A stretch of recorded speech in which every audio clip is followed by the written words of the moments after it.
Salut, je suis Jean-David Boscouzarex et je viens vous présenter un jeu que j'ai imaginé et prototypé, Megageek, le jeu où tu pirates des jeux. Megageek est un jeu de gestion de ressources pour 2 à 4 joueurs à partir de 10 ans pour des parties de 30 minutes environ. Il se joue avec 200 cartes carrées et des cubes de couleurs. Megageek propose un petit voyage dans les années 80, les premiers geeks, les ordinateurs 8 bits et les disquettes 3 pouces et demi. Revivez une époque où il fallait se donner du mal et braver tous les dangers pour avoir quelques jeux. 4 geeks prêtent des jeux sur des disquettes.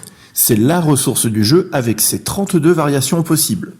Chaque jeu occupe 1, 2, 3 ou 4 unités de mémoire et se classe dans un de ces genres, arcade, stratégie, aventure ou simulation.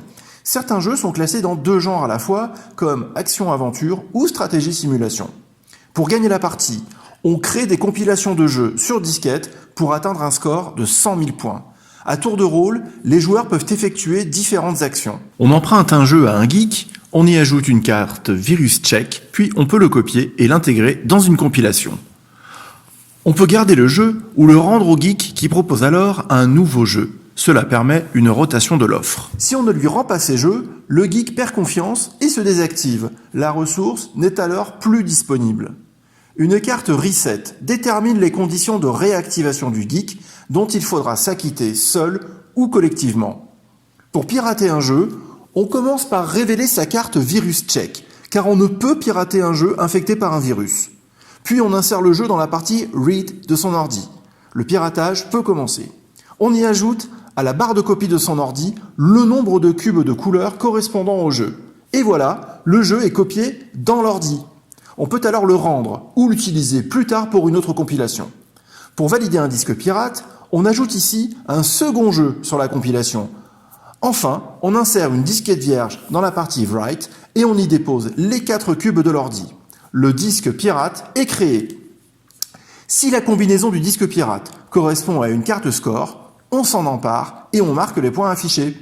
Un système de combo des cartes score permet d'augmenter son score final en ciblant avec soin les jeux à pirater et les cartes score à posséder.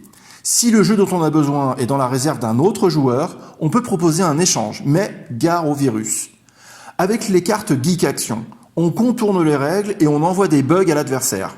Avec Extra Life, on rejoue son tour. Avec Best Friend, on pioche dans la défausse d'un geek. Avec Cheat Code, on réserve une carte score intéressante. Pirater des jeux, c'est pas bien.